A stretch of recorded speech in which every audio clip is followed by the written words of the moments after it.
Good morning, everybody. Who's awake? Who's still sleeping? Yeah, I caught you.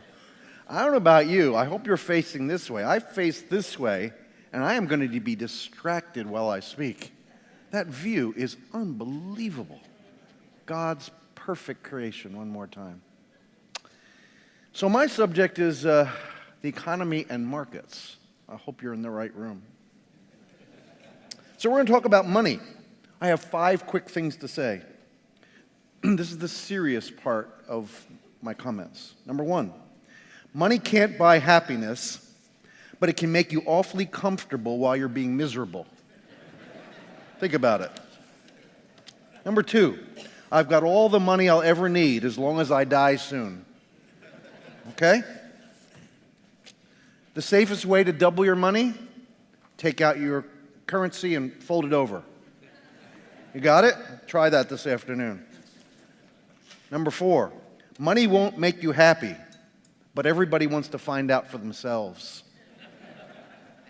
And finally, apropos of what I do for a living, my favorite, how do you make $1 million in the stock market? You start with $2 million. Are there any questions? Let me provide a little context before I dive into things. I'm going to be talking obviously about things that are very temporal.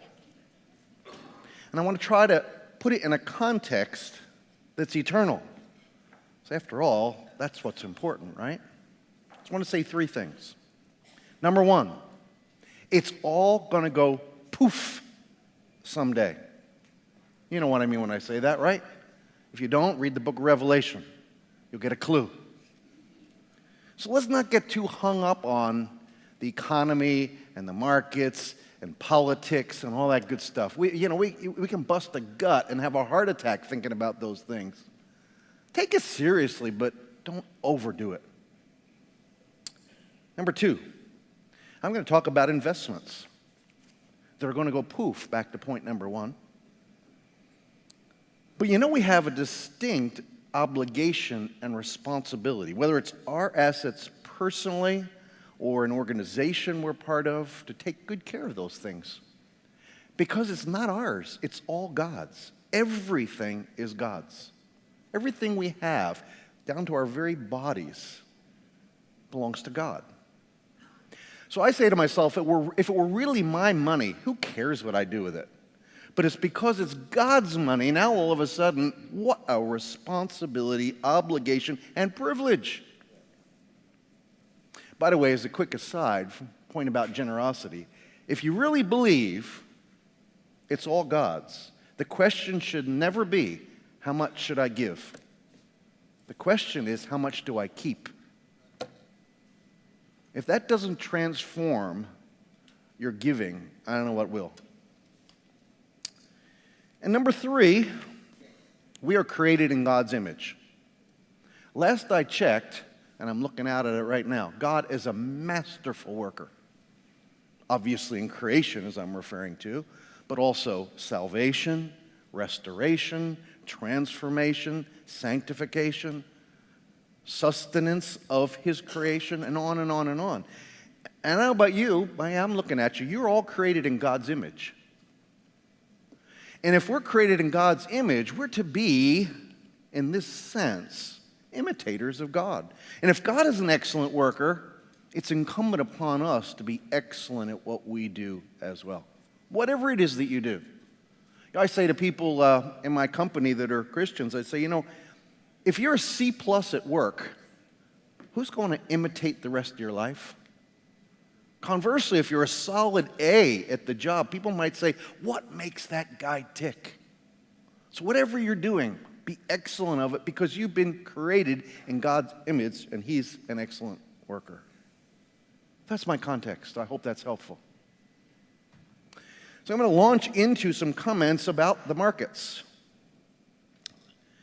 Let me provide a bit of an introduction to start. I'm a equity U.S. large cap guy. Some of you know what that means, some of you don't. I'm an investor. I invest other people's money, mutual funds, separate accounts in U.S. large cap stocks. That's what I've done all my career. So that's going to be the point of reference for all these economic and financial comments. Let's start with the U.S. stock market. My outlook on the U.S. stock market, I am boringly neutral. You might say, well, I had to come and hear that this morning. Yeah, if you want to leave, I respect that. I am normally, if some of you know me and see me on financial television from time to time, in fact, I've been called a perma-bull. And I am bullish most of the time, especially on days where I have no idea what's going on. I won't tell you how many days that is. When I wake up in the morning, I have no clue. I'm bullish today. Why? Because markets go up far more often than they go down. So why am I boringly neutral? I can't find significant reasons for a significant upside, and thankfully, can't find reasons for significantly downside. And so we're kind of flapping in the breeze. We write a weekly investment commentary. There might be one or two people in the room who read it. I'm looking for my mom. Is she here? No, so maybe there's nobody that reads it. But if you do, you will find that boringly neutral phrase around now for months.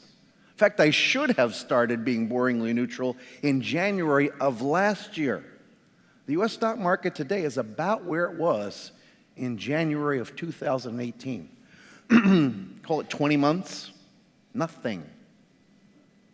So if you're in index funds or ETFs that look like the market, your return has been basically zero. And I hate to tell you, but that's the good news.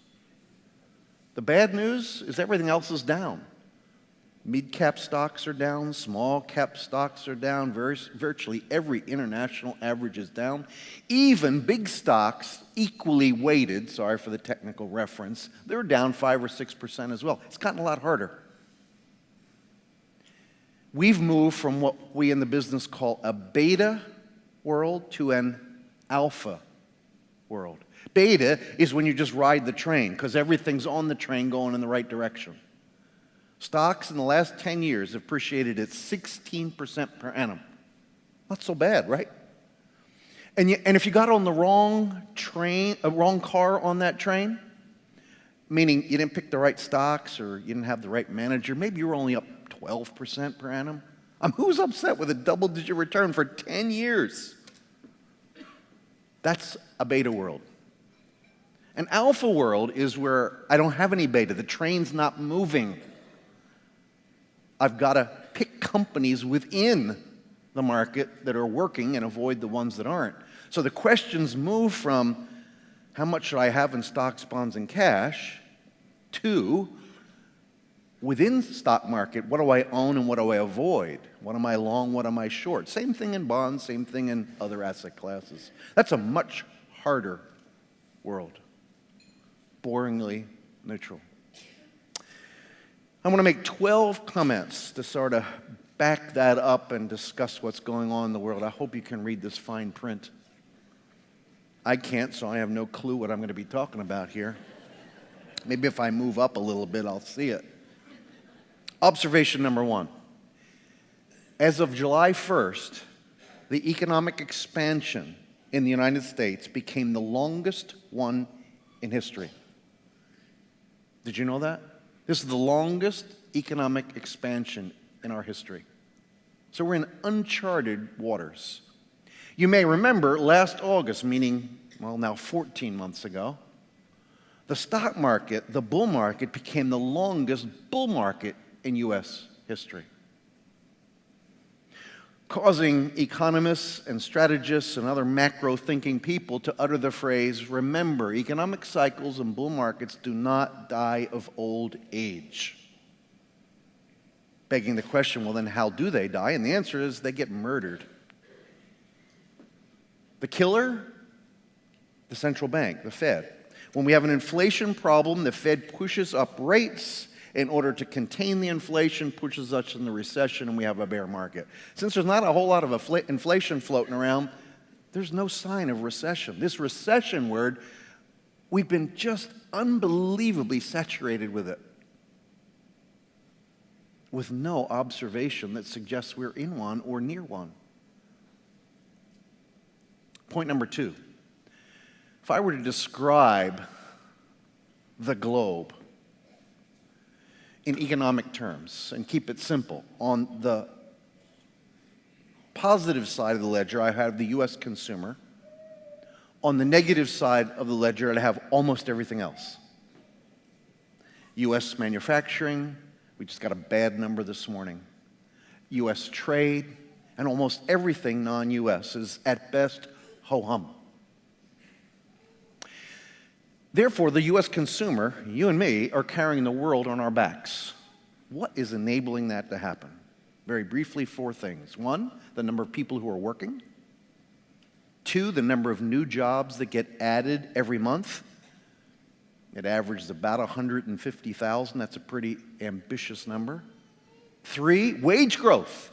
Average hourly earnings in the United States are up 3.2% year over year. That's the strongest number in 15 years. And number 4, the savings rate. The U.S. consumer has a savings rate of 7%. That's a very high number for us people. Remember, Americans were born to shop. And that we're saving 7% is uncharacteristic and very healthy. The U.S. consumer is in very good shape. Number 3, the unemployment rate in the United States is at a 50-year low.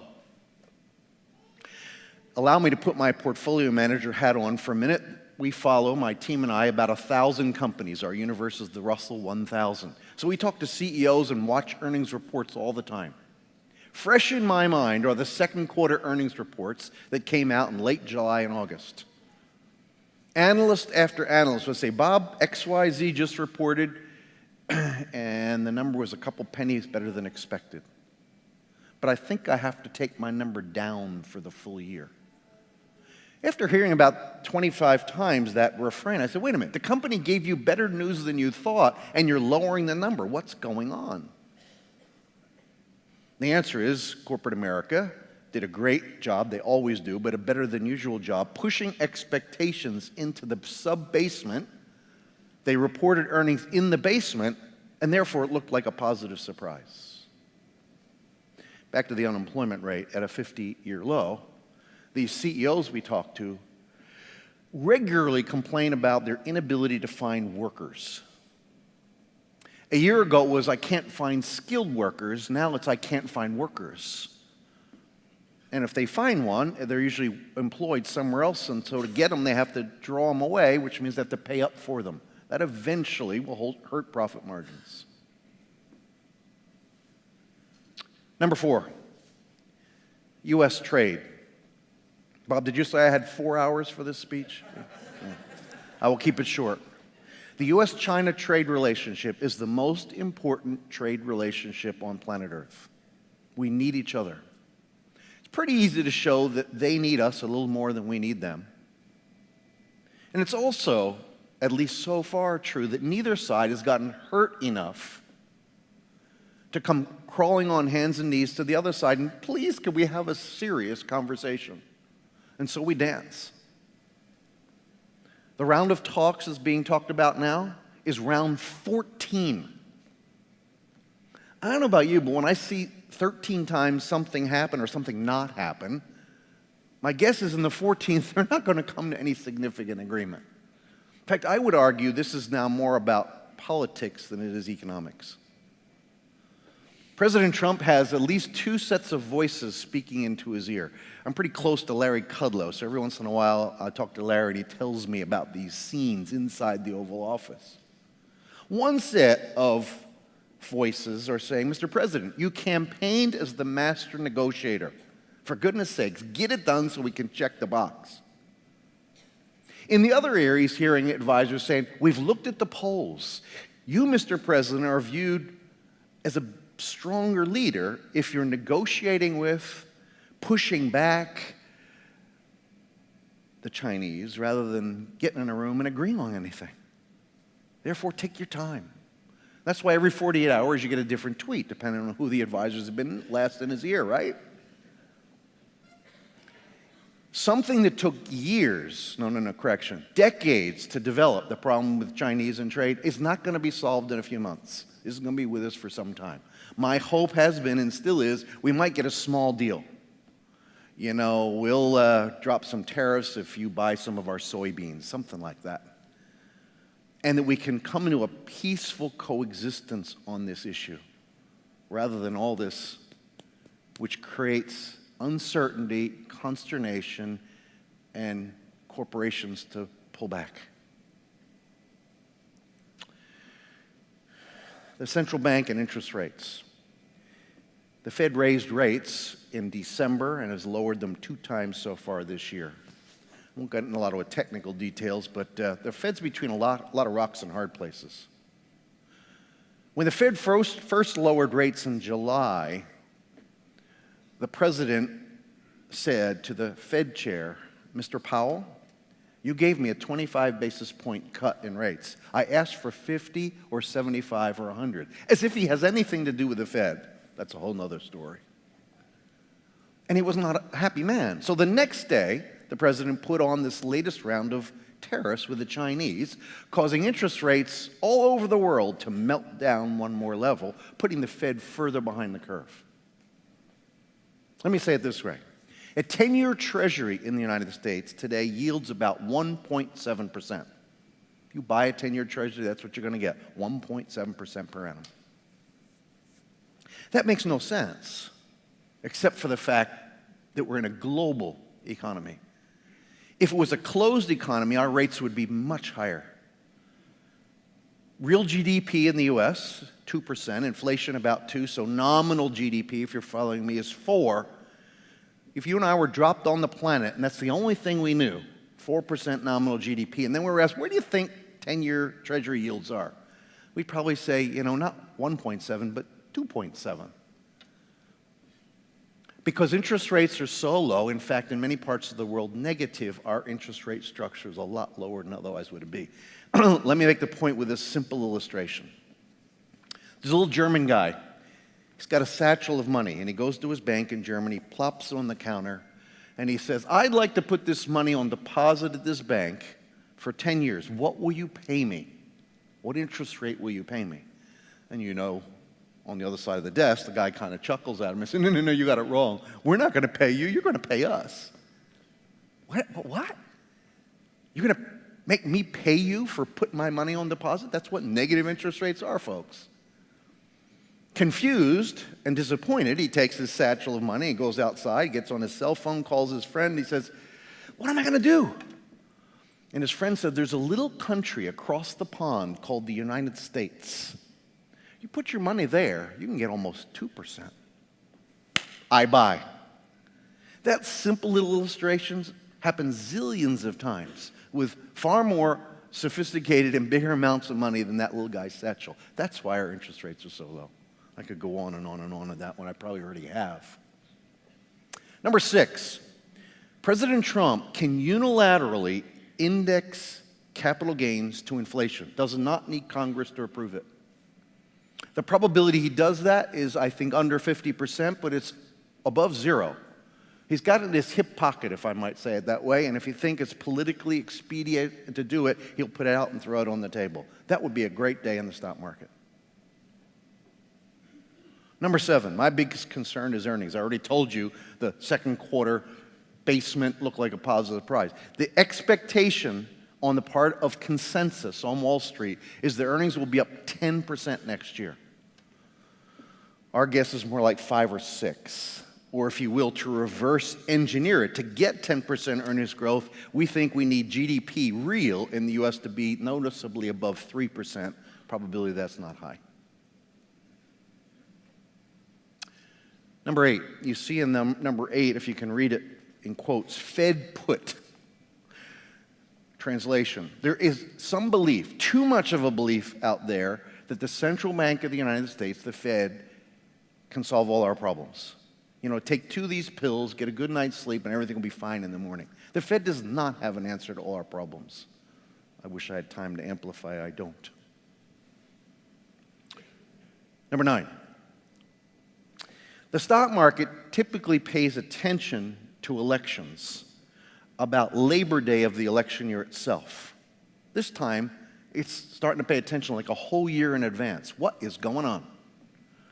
My assertion is the stock market, in its infinite wisdom, is concluding that this presidential election means more for the markets than the typical election does. So what's the proof statement behind that? Whether you like or dislike President Trump, I think it's fair to say two things he has done have created a reasonable economy, a lot of job growth, good profits growth, and decent markets. Those two things, lowering the corporate tax rate from an uncompetitive number to one that's consistent with the rest of the world. And number two, essentially a moratorium on new regulation. That second of which has not gotten enough attention.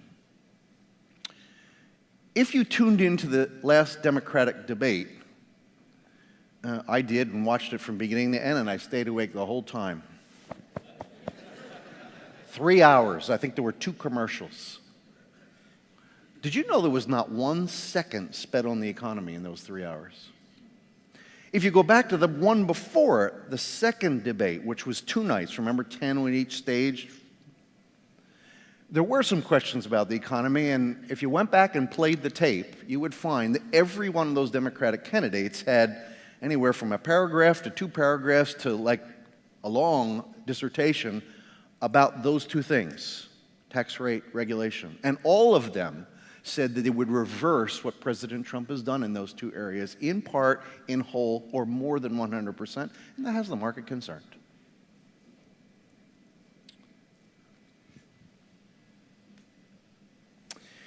The federal budget.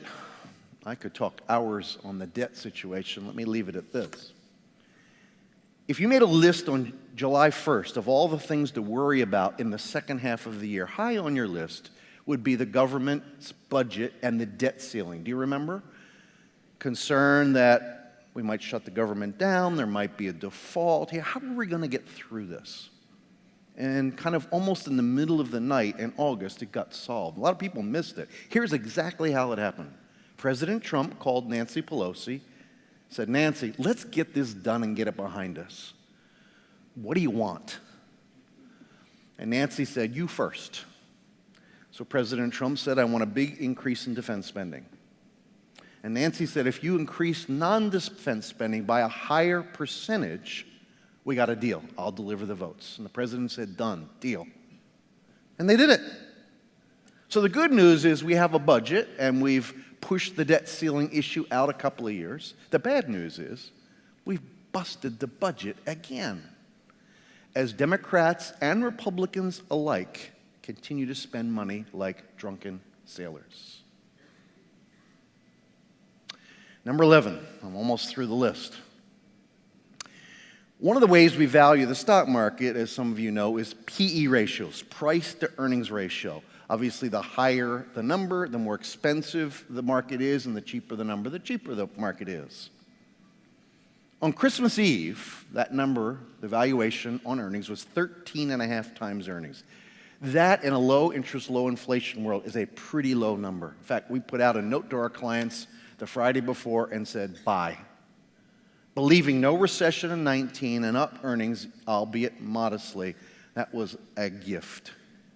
The market's now 17.5 times earnings, so I can't pound the table anymore. I'm boringly neutral. You getting tired of hearing neutral? I've given you some positives, some negatives, some observations in between. Let me end with a positive. The U.S. stock market today has a higher yield than a 30-year Treasury bond.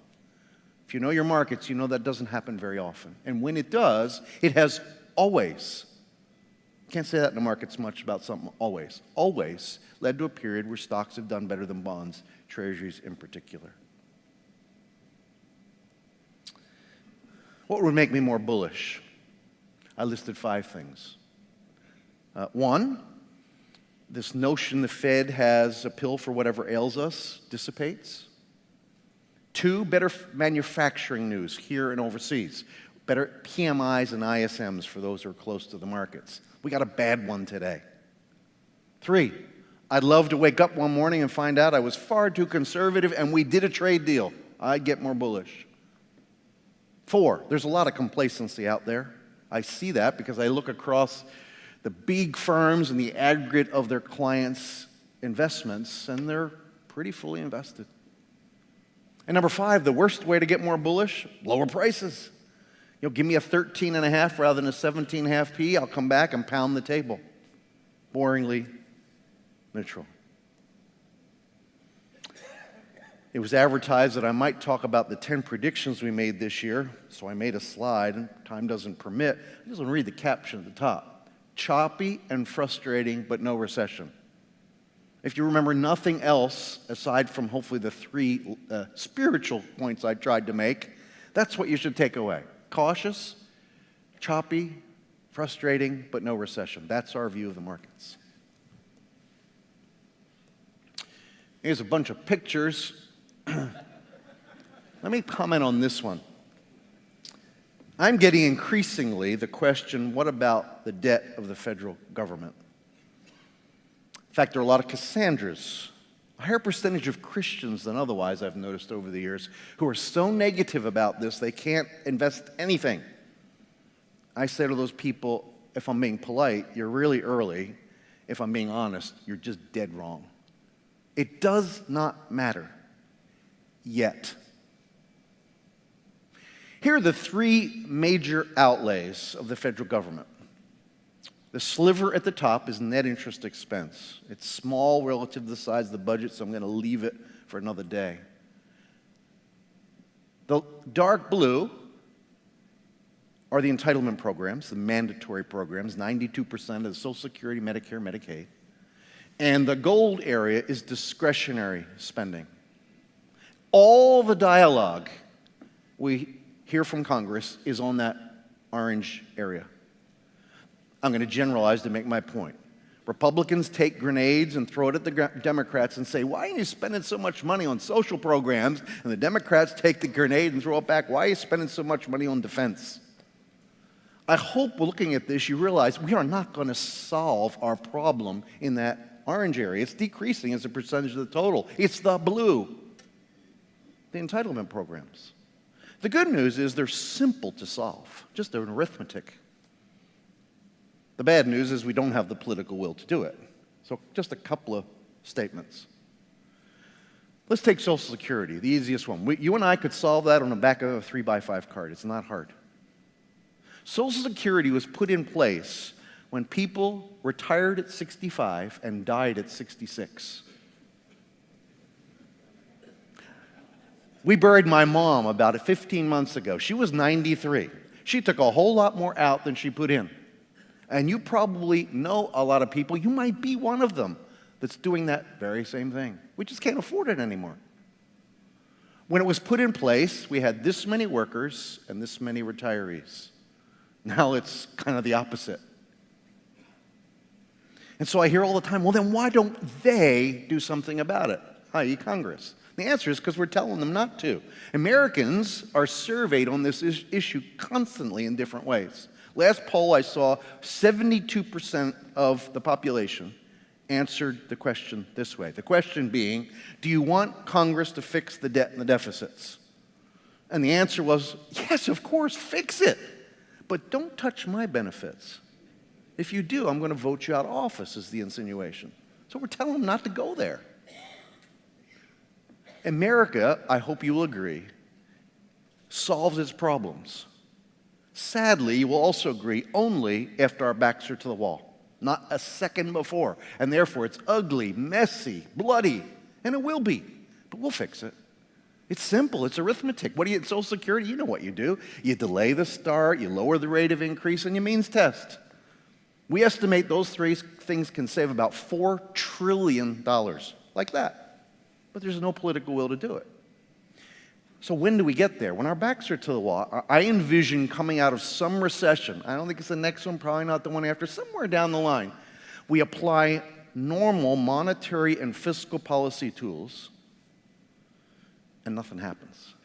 In other words, the economy doesn't come back. And then smart people will say, it's finally got us. It's strangling us. At the moment, the debt and the deficit of the United States are on like page 38 of the newspaper. Nobody reads page 38. When what I described happens, it'll move to page 1. And then the poll will change. Do you want Congress to fix the debt and the deficits? The answer will be, I told you last time, fix it. And oh, by the way, here's my dollar. Do you see the difference?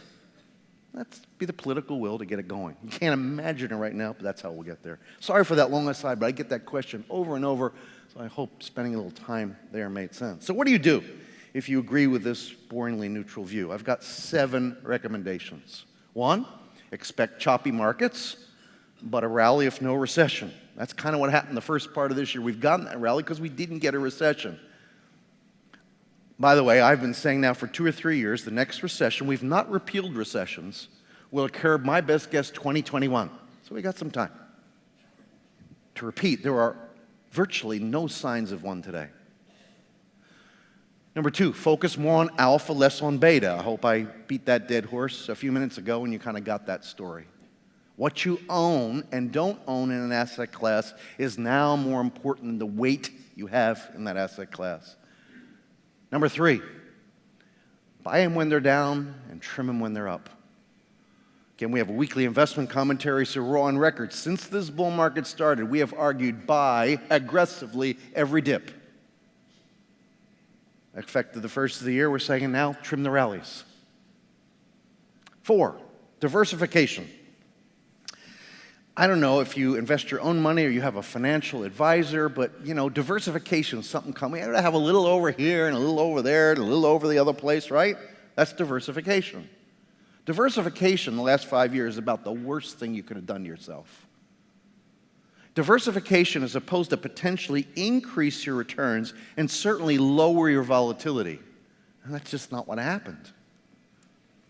In the last 5+ years, putting all your eggs in the basket called large cap U.S. growth stocks was the right way to go. Not only did your returns soar, but your volatility was low. It's very unusual. I argue in the next 5 years it's going to be hard to find consistent leadership, whether it's geography or style or sectors. Therefore, diversification probably makes all the sense in the world now. If you practice that, please remember the rebalancing feature. Because in a low return world, rebalancing periodically can add a lot of basis points to your returns.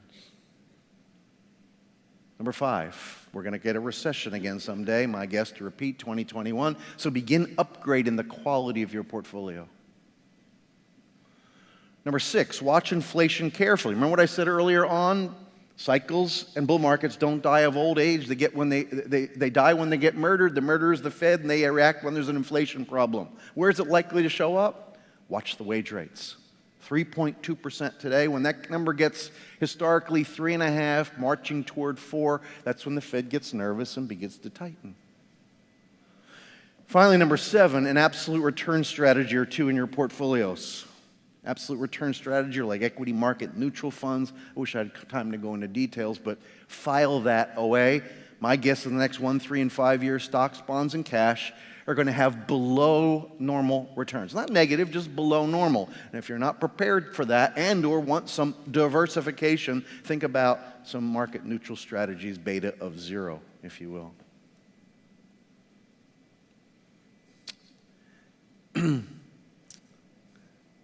How we invested, I'm going to take all I've just said and apply it to the portfolios I have the privilege of managing at Nuveen. They're all large cap U.S. to repeat. There are 5 themes in our portfolio. This may be a little in the weeds for some of you, but hear me out. Because remember, it's not how much you have in at this juncture. If it's an alpha world, it's what do you own and what are you avoiding. So we have 5 themes to repeat. Number 1, we want to own companies that benefit from the economic cycle. I'm not talking about deep cyclicals. I'm just talking about a little bit of tailwind from the economy because the business cycle is not over. Accordingly, we don't like defensive stocks. It's a wrong time in the cycle, and people have bid them to very expensive levels. That's not defense as in aerospace. That's defensive as in utilities and REITs and consumer staples. Number 2, we want to own companies that are generating free cash flow, preferably accelerating, and using that cash flow to reinvest in their business. In other words, we don't want dividend increases and share buybacks until and unless the company's exhausted their organic growth opportunities. Number 3, we're paying attention to the health of the U.S. consumer. I developed that early on. Number 4, we recognize economic and earnings growth is slowing. Therefore, we need to own companies that have a little something special going on. We can't depend on the beta of the market to take us through. So, do you have a new product? Can you raise prices? Do you have unit growth? Do you have a new place to distribute your product? Something special, harder and harder to find. And finally, our fifth theme, as you can see, we are overweight, putting a lot of capital in companies that do most of their business in the U.S., implying we are underweight the U.S. multinationals. We put that in, that's our longest standing and been our most profitable theme. We put that in place a few years ago, believing economic growth in the U.S. would be here and the rest of the world would be down here somewhere, and that's proven the case. And the icing on the cake for this theme has been the issue with trade, which has hurt the multinationals. So that's our view of what you own inside. That's how we're investing our clients' money. So far, so good. I wish I had time to go through these longer-term observations. I don't. Let me just make two comments, a positive and a negative about the long term. The positive. Technology. Technology is transforming what we do, how we do it, and the cost of doing it. And I don't mean just bits and bytes and information. I mean the energy patch, I mean healthcare. Healthcare breakthroughs are right around the corner for lots of diseases. And the negative observation, the global economy, the U.S. economy, therefore being a big part of it, tends to do best when foreign trade is growing as a percentage of our economy. That is, imports and exports are among the fastest growing parts of the global economy. Right now, that's not the case. In fact, in some countries, imports and exports trade is shrinking. And that's a function of some isolationism, some populism, some protectionism. And it's not unique to the United States. It's pervasive. It's part of the reason why the planet is growing more slowly. I'm not sure the way out of that. But I do believe, having studied history, that we need to come out of it if we're going to get back to a healthy growth rate. So let me end on that note by saying, that's for the long speech. This is for the lawyers. Before I invite Lee up, let me remind you the three things we talked about. Number one, it's all going to go poof. So don't take it all too seriously. Don't get an ulcer over it. Number two, God owns it all. As a result, we have a privilege, a responsibility to take good care of whatever He's entrusted to us, including our financial assets. Number three, God is a perfect worker. Since we're created in His image, we are to be excellent at what it is that we do, including how we take care of the things God's given us. Yes, money, but relationships, our bodies, our families, on it goes. Be a testimony in a world that desperately needs your salt and light. Thanks for the opportunity to do this. I hope it's been beneficial. Lee? So, Bob, thank you for the excellence of your craft. We appreciate it very much. My privilege. I want to switch gears just a teeny bit. I know that you're very involved with some ministries on board positions, and I've always appreciated how busy your career is, and yet you've taken the time to engage in some of those things. Tell us a little bit about your ministry heart, and why would a busy man like you be involved that way in ministries? You know, as time has gone by, as I enter the fourth quarter, think about the off-ramp, I want to be able to look the Lord in the face and say, you know, with all you gave me, including my time, I was a good steward. You know, as a quick aside, some of the young men I have the privilege of mentoring say, Mr. Dahl, you're on 10 boards. I don't have time to be on one. I said, when I was your age, I wasn't on any either. There's seasons in life. And at the moment, I have the privilege of sitting on a bunch of boards. And maybe I just highlight a couple. Movement.org, Movement Day. Some of you may have heard of it. A ministry started by Tim Keller, Mac Peer, and yours truly. The goal of that ministry is to accelerate the gospel in cities. We believe cities are absolutely strategic, and if we can increase the pace, we started in New York, where in 1980 the population that attended church dropped to 1%. Through efforts of a lot of people, and particularly the Holy Spirit, that number's 7 or 8%. Our goal is to see that number in double digits in our lifetime. So that's one. Another that might be familiar to some of you is Lausanne. I have the privilege of being on first the board I just mentioned, this one, chair of the board. And Lausanne is a global movement attempting to bring the community of faith together in lots of different ways. We just had a global workplace forum, as you know, Lee, we talked about it, in Manila a few months ago. Billy Graham and John Stark started this work, and there have been 3 global congresses. We're tentatively planning a 4th one in 2024, where we'll have several thousand believers from all over the planet gather and celebrate what God's doing and motivate and encourage each other to do more. So there are a couple examples. Yeah, great. And I so appreciate your expertise on the U.S. and the market and ministry here in the U.S., but you're globally minded. And I know you were in Manila for the Lausanne movement there. So tell me a little bit about your faith. You and I first met at the Harvard Club in Boston, and you'd just gone through a major transition. Yes. And I don't know that you want to go into that necessarily, but your faith, as you said to me when we met, really was carrying you through. Tell me about that. Yeah, so in a couple of words, I lost my job in 2012, ostensibly for sharing my faith. No, I was not at the cafeteria standing on the table with a Bible and banging it. This was off campuses, off time. My company I was working for found videos of me. They said, "You were talking to your church groups. We don't do that here. You will resign." That hit me between the eyes. I think you and I had the conversation. A lot of spiritual lessons. I had transferred some of my identity to my work. And now I didn't have my job anymore, so kind of, who am I? That was a lesson to learn. Issue of control. My wife, God bless her, brought this one to my attention. She said, "You know, you've been in control all your life. Are you going to finally let God control your life?" Ooh. Yeah, maybe I stop there. It's raw. Yeah. Well, I appreciated it so much because your transparency moved that room like I think your success never could. And so we really appreciated you building that bridge. And it was raw at the time. It was. As I And I still, when I have the opportunity to talk about it, I won't get into it now. I have a list that I was able to make 18 months later of 10 things that God has enabled me to do that I couldn't do before. All great things. I mean, I struggled, but I still look in the mirror, "Oh, ye of little faith." God knows what he's doing. You just need to trust him. Amen. Amen.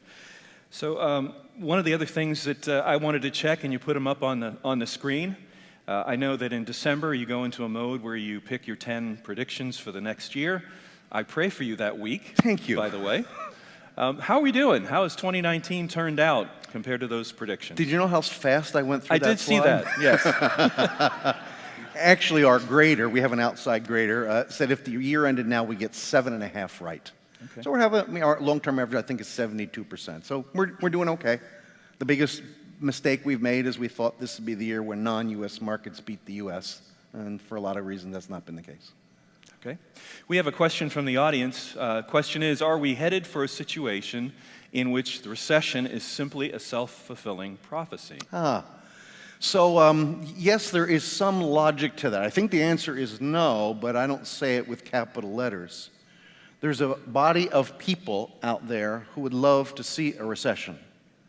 A lot of them reside in the press. I don't want to make political comments, but I think it's pretty easy to show that. I tried to make the case that while the business cycle is aging and is probably in a maturation phase, it's sort of like, guys like me, we're in a maturation phase. Doesn't mean we're going to die tomorrow.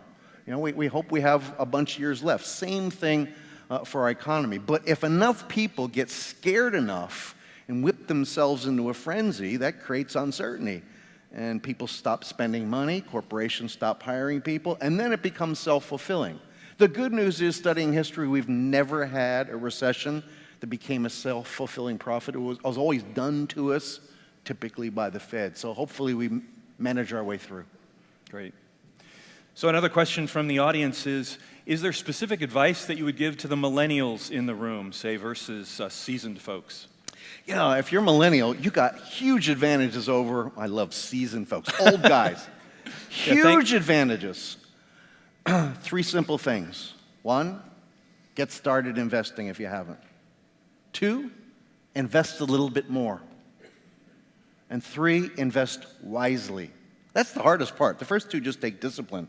The last one's a little harder. I was 7th through 12th grade. I had a daily newspaper route, and my parents, I was going to say educated me, forced me. 10% of what you earn goes to the church. 80% goes in the bank to help pay for your college, and 10% is left for you. Now, I'm not saying to millennials you need to save 80%, but how about like 10% to the church, 10% and other good causes, 10% savings, and 80%, figure life out. Just get started on the investment platform. You can make a lot of mistakes at a young age and still recover. Us old guys, mistakes can be pathetically harmful. Yeah. So you've mentioned a little bit about giving there. Tell me any other thoughts you have on generosity. We seem to be in an age of prosperity for many, and your generous heart, I know. Share with us about that a little bit. Oh, how many hours do I have, Lee? Let me just try to make a couple summary comments. One, the United States, as you know, is one of the most generous populations on the planet. Americans give a little more than 2% of their income. Christians, 2.25%. The scientific significant differential between those two numbers is 0. Shame on us. That's my first observation. Second, in the Old Testament, people who were not as enlightened as you and I about the Lord and the Holy Spirit and all those good things, they gave 10%. That was the given. And the question is, how much more were they going to give? Shame on us at 2%. Then I come back to some of the things I said a minute ago. God owns it all, and therefore, if you heard me, the question is not how much am I going to give, it's how much am I going to keep. Another thing that's transformed our giving is to recognize we're on the planet for about this long, we're in eternity for this long. What should we do with our money? It's obvious. And the Sermon on the Mount just helps there. It says, don't store up for your treasures here on earth. A lot of people stop there. The next verse says, but do store up for yourselves treasures in heaven. As Randy Alcorn says, you can't take it with you, but you can send it on ahead. Be generous for the sake of the kingdom, honor your Lord, and you'll be blessed beyond belief. Yeah, absolutely. So we have another question from the audience, and I'm interested to hear your answer on this. What are your thoughts on cryptocurrencies? So, true confessions. I don't know how many years it was ago, probably 6, 8 maybe. My son called me and said, Dad, do you own any Bitcoin? I said, what's a Bitcoin? I never heard of it. So I studied up a little bit. I still don't know much about it. My view is that the technology underlying cryptocurrencies does have some staying power. I don't think we've harnessed yet. I don't think we know who the winners and losers are going to be. I don't think we've taken all the bugs out of it. So like many things, they're in embryonic stages. I leave that to people far smarter than me, and I invest in things I think I can understand. Great. We're going to take one more jump into the European conversation, and the question from the audience is Brexit the beginning of the end of the EU? Sounds very dramatic. Yeah, but probably so. Brexit in particular, to me, I'm a little Pollyannish on this. I don't think it matters a lot. Europe needs the UK, and the UK needs Europe. And they'll find ways to trade with each other. It's just the legalese around it is what Brexit's deciding, in my view. So I don't get all hung up on it. Maybe if I were a Brit, I might feel differently. But the EU is a failed experiment. You cannot, I'm going to be an academic here, you cannot have a region of the world that has one currency, one monetary policy, but a different fiscal policy for every country. That's an accident, I used to say, waiting to happen. It's an accident that has happened from time to time. Greece 1, do you remember it? Greece 2, do you remember it? Now we're flirting with Italy. It does not work. And the EU, in some way, shape, or form, will morph. I hope it morphs when things are a little stronger for them, because it's an important economic bloc for the planet and therefore for the U.S. Mm-hmm. So one more question from the audience. What are the primary sources that you utilize in keeping current? With the trends that you reported today, what are your inputs, if you will? So I read, and then I read some more. I probably read far too much. I'm still of the view that if I don't read that piece, the kernel that unlocks everything might be there, so I better read it too. So I read lots of technical papers for our business. Constantly, my briefcase is always full of articles, as is my iPad, just current things and longer-term things. For people who don't have time to do it full-time like I do, my advice is, the Wall Street Journal, Barron's, The Economist magazine. Those three things can keep you pretty in touch, kind of what's going on today. I bring up The Economist because they're a little bit more on the non-political side. So many other sources, as you know, have emphasized the right or the left, and it's hard to ferret them out. The Economist does a pretty good job. Great. Final question. How do we use the economy, the situation in the U.S. today? We're so politically divided as a country. How have you found your ability to leverage some of those things for kingdom conversations? Yeah, I love speaking in an audience like this where I can hopefully present facts and some opinions about where we're going, but in the context of what it means for eternity and the responsibilities and opportunities we have. So this is my favorite. Secular audiences, great, but I can't put it in a context. Often I'll say at the end, and this is all going to go poof someday, and if you want to find out more what that means, come see me afterwards.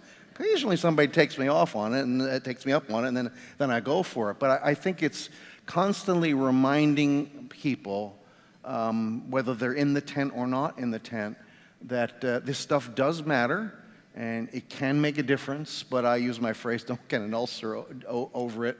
There are too many questions. Economics, investments is more art than it is science. It's a little of both, but a lot of guesses. It's the beauty of my business. I can be wrong a lot and still do okay. A little better than the weatherman. Yes, yes, Lee. So I see you often on the financial networks. I'm a fan of early watching of some CNBC and so forth, and I always am reminded when I see you to pray for you. I know you're in an environment that is really tough for a man of faith, a lot of different inputs, a lot of challenges, politically divided and so forth. If I can go off script for a second, how can we pray for you, Bob? Well, you just nailed it, that I will be salt and light in a world that needs it. I will say, and this is probably true in all the professions represented here, if you raise your little finger and say, I'm a Christian, you're going to find there are Christians everywhere. I thought for years on Wall Street there were no other Christians because I kind of kept it all to myself. And when all of a sudden, I am too. Don't tell anybody, but I am too. There are plenty of us around. So encouraged me to be bold in my faith, not so bold that I lose my job again, but that I'm not ashamed of the gospel. Yeah. It's the power into salvation. We know that. Yeah. Well, thank you. We so appreciate you and your time with us today, and I will continue to pray for you as I see you on those networks and even in between. So thank you, my friend. Thank you. Thank you, Bob Dahl. Thank you, everybody.